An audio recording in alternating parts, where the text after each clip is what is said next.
G'day everyone, this is Greg Ryan and welcome to episode 28 of Rare and Resilient 1 in 5,000 podcast where we're talking IA, ARM.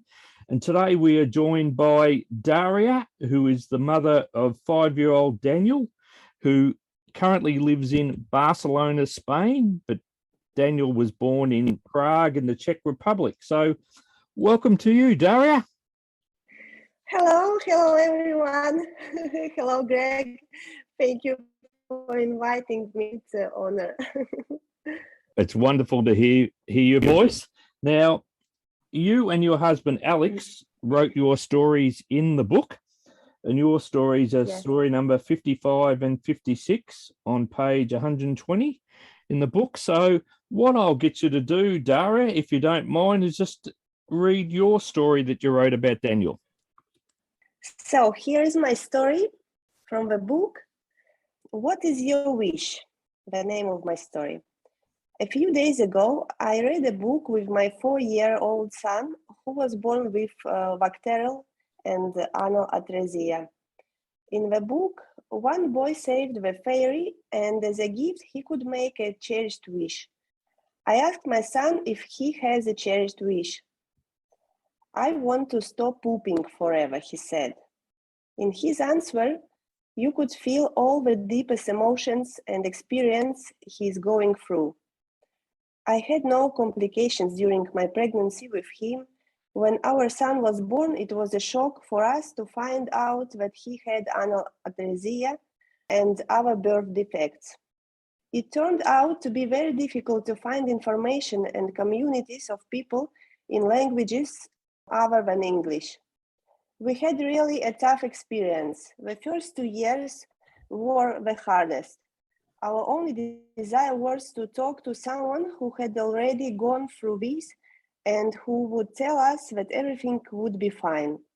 I'm an artist, and I decided to dedicate all my work to spreading awareness, educating people through visual images, through painting, to let them feel what children and adults with rare birth defects live through.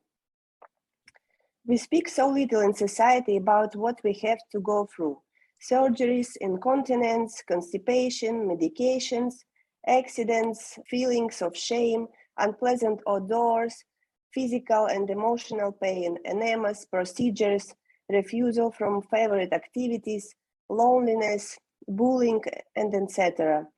It is not accepted to discuss this in society. All of this can be expressed through art, to teach people to understand and accept.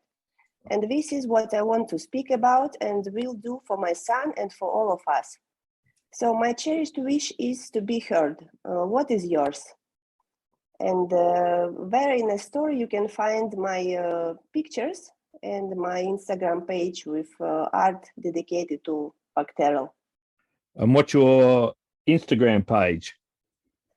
My Instagram page is Daria_art. And I would encourage everybody to check out your Instagram page. One of the portraits that you did, which is in the book, is of 2 stomas. Such an incredible portrait. What made you paint that at the time? I don't know. I just, once I woke up and I just saw it in my head, how I could visualize everything, what we went through with Daniel. And just I saw stoma in my head, and I tried to paint it, and it became so real. But my purpose is not to paint directly. So I want to paint something what people from the first view, they don't understand what is it. So when I ask on my Instagram page what I paint about this picture, a lot of people say it's flower or whatever. They imagine whatever they want. But in the end, when I'm telling them what is it, and it's stoma, and there is a story to this picture, so in the end, it makes them feel it, to be shocked and feel it deeply. What is it about? So this is my purpose in art, and I'm continuing paintings. And it's a great way to educate people about the condition as well, because when they see the art, they naturally ask you about it, as you say. And how have you gone explaining the anal atresia, which is what it's called in a lot of European countries, which we call imperfect anus or anorectal malformation? How did you go explaining that to people when they ask you about the stoma? Usually they cannot believe that it is possible to be born without anal opening. Like Daniel, he was born without anal opening and had a high imperforate anus. So he passed through 4 surgeries. So usually people are shocked to listen that there is something wrong with the body, and someone can be born without normal things, how we usually think about our body. So I explain, yes. So I'm explaining that it is possible, and there are few steps to get new anal opening. But there is a need to go through few surgeries. It's difficult to make it from one step, and explain, yes, about stoma, how it works. But it is a shock for people, yes, and they are afraid of it. What I saw, because Daniel, he has more birth defects because of his bacterial association. So he was born without esophagus and without trachea. So it's shocking for people, and also they are very scary about it. They think like they can get it also, like a disease, like a virus.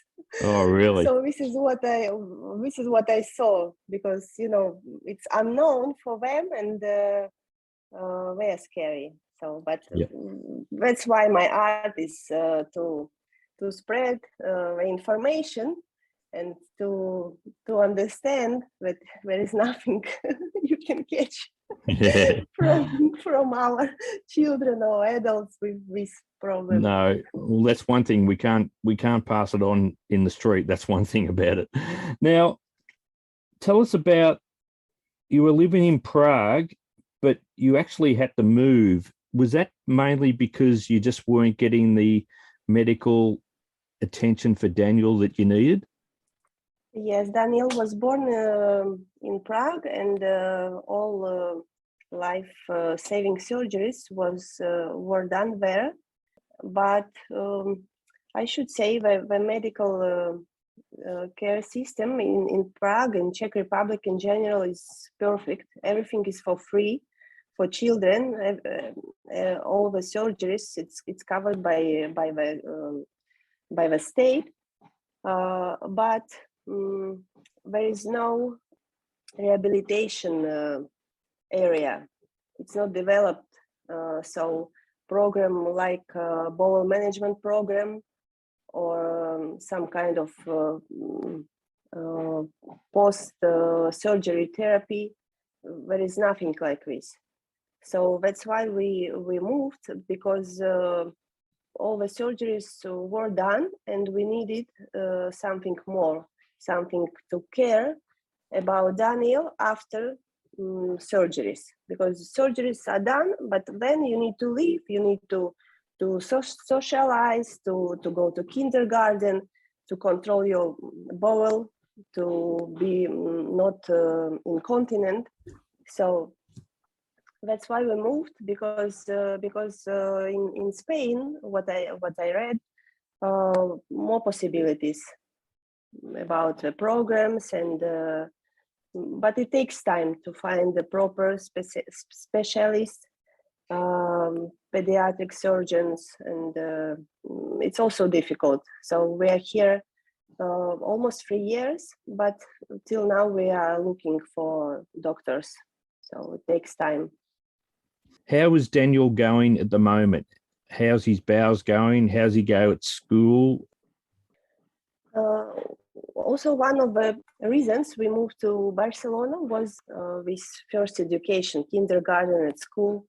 In Czech Republic, it is very difficult to find a school where you will get extra help for Daniel, or you will be able as a parent to be with him in kindergarten or at school, because he still need help during his food when he's eating, and also with changing pants. So sometimes he has accidents.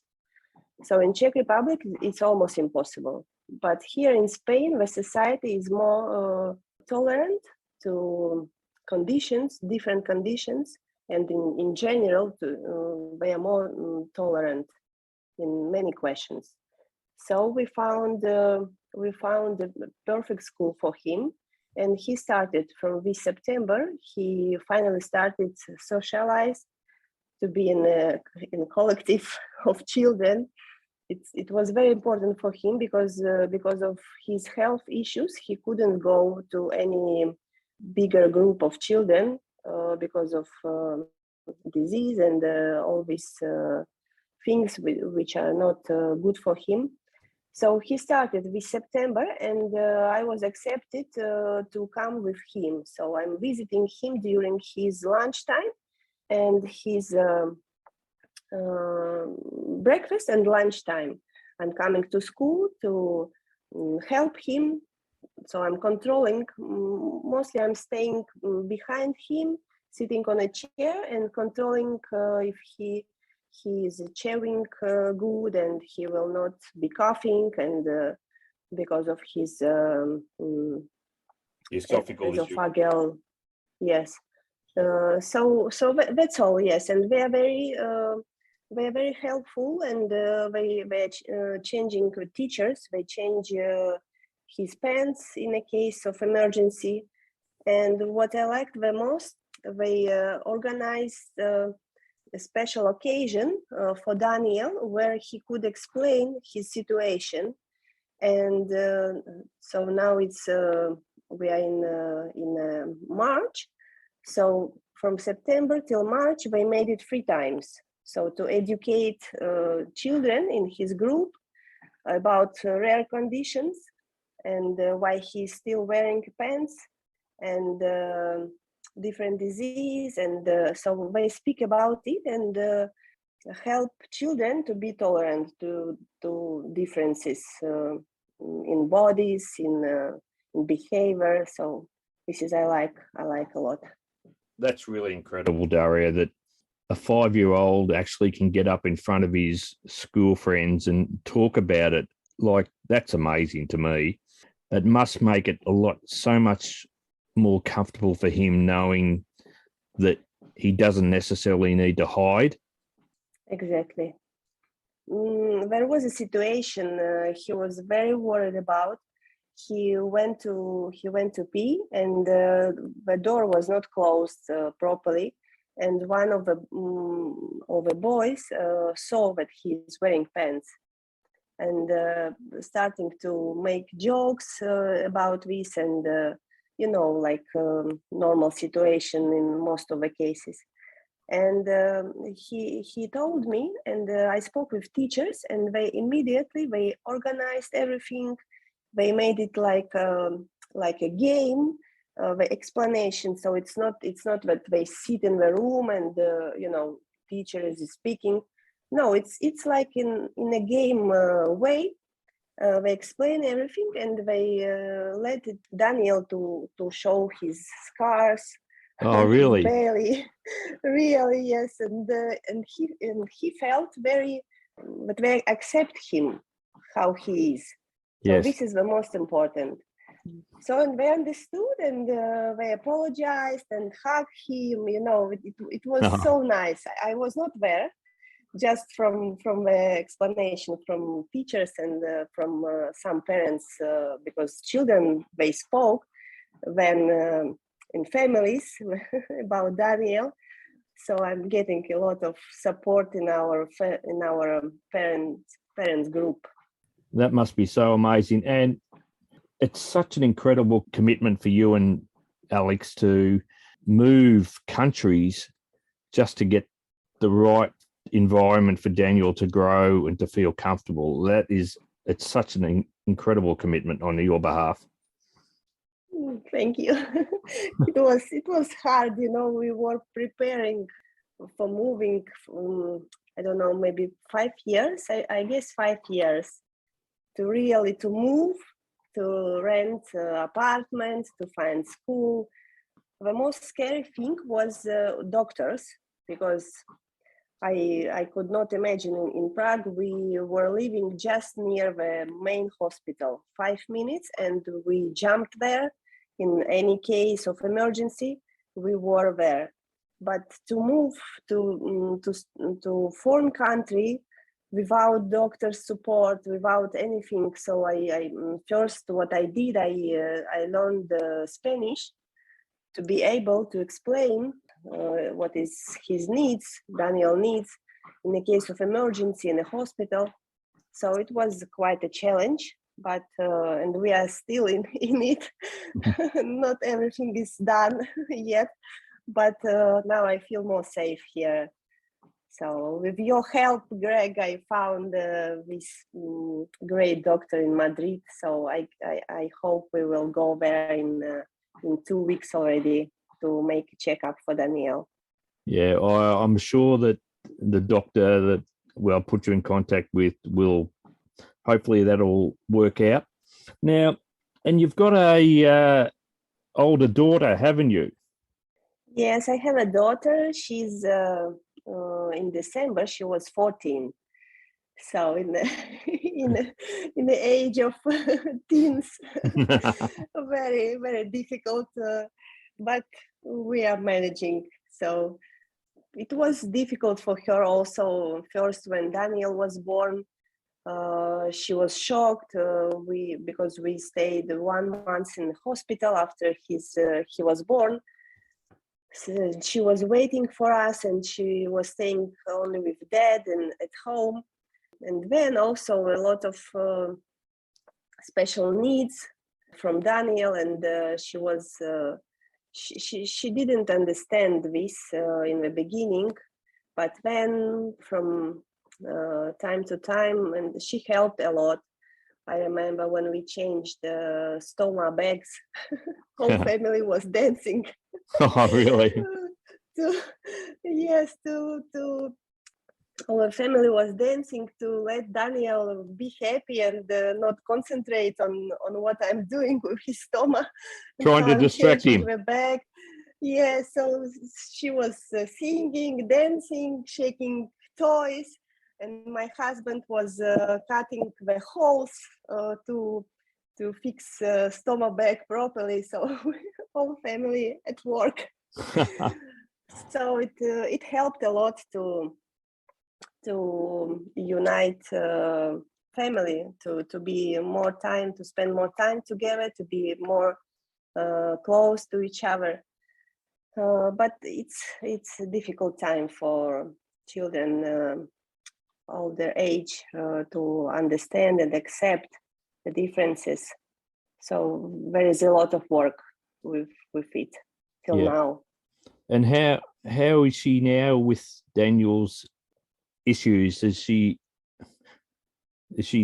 understand everything that he goes through with his esophageal issues as well as his IA?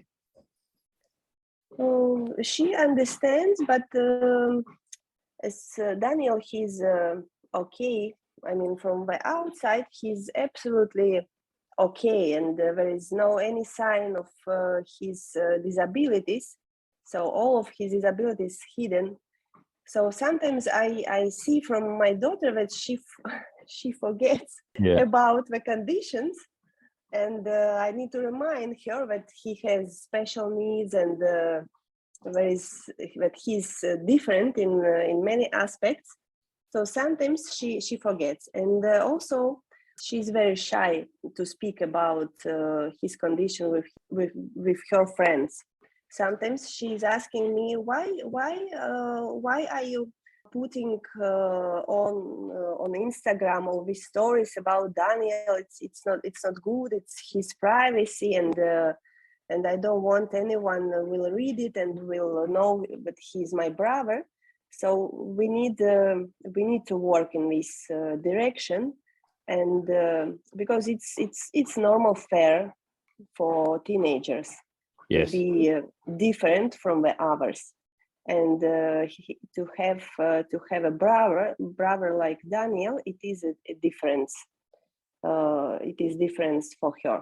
So she needs to learn how to accept it, and we are working on it. So we have a psychologist, and we speak a lot about this. So Yep. to let her accept it, and not to have this fear, and not to be shy to speak about it. So to spread more information, but there is nothing wrong. Everyone is different in aspects of physical body. It can be, so there is nothing to worry about in the direction how she's doing this. So how have you coped yourself mentally over the journey with all the challenges you've faced? First, it was very hard. I remember the first 2 years were the hardest, because I didn't have anyone to speak about this, and to get the proof that he will be alive. So that was the main question. Person with such birth defects, will they survive? So I needed really some parents with experience to tell me that yes, it's possible. After all the surgeries, it is possible to live with this. So, but when I speak 5 languages, and it helped me a lot. So I found support on Facebook page, and it helped me. I found you, Greg, and a lot of nice families, and different groups.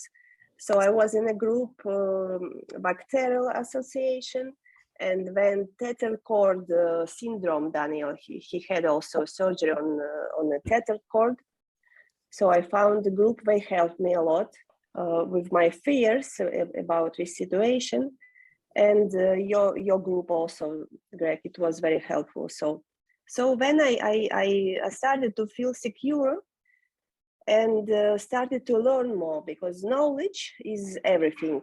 When you have knowledge, there is no magic anymore. So, and there is no things that you cannot predict. If you don't know, you have a big fear of everything. So I started to learn, to read a lot, to translate, to be active with other parents also.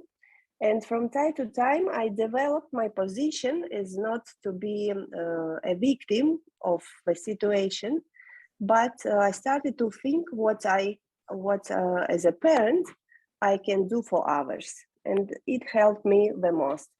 So I decided that my mission will be to help other parents, and to speak with them, to support them, to make courses with information about disease, and all these aspects. So this has helped me a lot, and till now this is my purpose, to make it in all languages I know. Because what I found on internet and in society, there are a lot of groups supporting children with disabilities, and there is almost nothing to support parents. Parents are the main person who is letting our children with disabilities to be alive, and to live through all of this. The most important, the help should come to parents, and then parents can help children. It's like in an airplane, first you put mask on yourself, and then on your children. So this is my mission now. I'm organizing small groups of parents, and I'm trying to help them from the beginning or in the middle of their problems. This is what I can do. And when I'm thinking about others, I don't suffer, and I'm not thinking about my problems. Yes. And I'm not victim anymore of the situation. That's it's so wonderful, and you're the prime example to all parents that look what you've done for your son to move countries. As I said before, like that's just incredible. Now, tell us the 5 languages that you speak. So I speak Russian, I speak Czech, I speak English. I had to learn to speak Spanish, and it's still in the process, Spanish, but I'm fluent in it, but still in the process. And we live in Barcelona. It's a Catalan part of Spain, so they have their own language, Catalan language. I would like to be closer to society here, and I mean there are a lot of foreigners here, and they speak English and Spanish, and but for example, Daniel, he has a Catalan Spanish school, and mostly they speak Catalan there. So, and I'm trying. Yes, now I'm in a process of learning 2 languages in one time. So it's hard, but when you are living in, you are surrounded with language, it's easier. I speak 2 languages, English and Australian. But you know, English is that's all. You just need to speak English. It's all the world. I think you speak English better than me, Daria. Oh, thank you. That's not true. I know Alex wrote a lovely piece in the book. How's Alex's journey been for dealing with everything? We need to ask Alex. We need to ask him. Yes, he's fine. Of course, it was very hard for him psychologically to go through all this journey. In the beginning, it was very tough for him because I don't know, but it seems like when you are a mother, you just accept it, and that's all, because needs of a baby, it's on the first priority for you. Yes. But fathers, they see on a problem, they see it differently. So it's harder for them because they need support, family. They need to work. They need to do a lot of things, and also accept a baby how it is with all the conditions. So it takes time. But he was doing great. He supported me in everything, So I needed. I couldn't. We stayed at hospital. First year we stay at hospital every second month. It was really hard. So I didn't have time to take care about my daughter, to cook at home, to clean house. Just no time for anything. Our routine with Daniel was unbelievable. I don't know if I remember now, and I'm asking myself if I just had time to sleep. I guess I didn't sleep. First 2 years, I didn't sleep more than 30 minutes or 40 minutes in once. So that was my routine. He needed a lot of care, he couldn't breathe, he couldn't be fed by breastfeeding. So it was hard. So Alex supported me in everything. So we found help at home to clean house, to cook. He took all the care about our daughter, he took on himself. So school, extra activities, just everything. We went together to vacations, to holidays. They spent a lot of time together, so he cared about her a lot, and he supported me. Yes, so but in the end, he also needs help, Yes. So he gave a lot, and now he needs to get a lot. So, but it's okay. So we are working on it. How is he going with his esophageal issues? Has he got any surgeries he has to have, or is it just a matter of just maintaining what's happening at the moment? With Daniel, Yes. yes, he's now on. We have 9 specialists, which our doctors.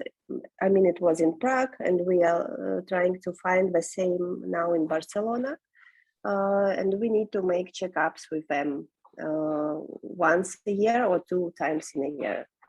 So, and the main question now is to check his imperforate anus problems, to make him continent. So to find the proper bowel management program, and there is a surgery to be planned from doctors from Prague. They plan to want more surgery, stricturoplasty. It's a small surgery, but it should help. So, but I want to get more opinions on this, because even in Prague there are 2 doctors. And they have different opinions. Yep. So you still have to travel back to Prague once a year at least? We used to do it, yes. Last summer we were there for checkups, but as it takes a lot of time in Spain to find proper doctors, I want to change it and not to go to Prague, because it takes a lot of time, and I take Daniel from school for 1 month or 2 months to follow the doctors in Prague, and I don't want to do it anymore. So we are on the way to find everything here in Barcelona. Yeah. What I wanted to add also about my preparation for the exposition I'm planning about art, bacterial through the art. My plan for this year is to finish all my paintings. It will be mixed media paintings, and I want to organize an exhibition. It will be an exhibition to inform people, informative exhibition. So nothing for sale, just to inform people about all these aspects of of a life, of our life. Yes, with conditions, with hidden disabilities, and all about this. So I have all the paintings. I have already written what I will paint, and maybe I will need, not maybe, definitely I will need the support from members of our group, because I have an idea with stoma bags, which you will not use anymore, for example, with some defects or not suitable for using, just what you will throw to garbage. All this stuff I will use because I have a project, or I imagine a painting I want to make. It calls triptych, so 3 pieces of paintings. Put it together on a wall. It will be huge size, and with map of the world, glue with stoma bags.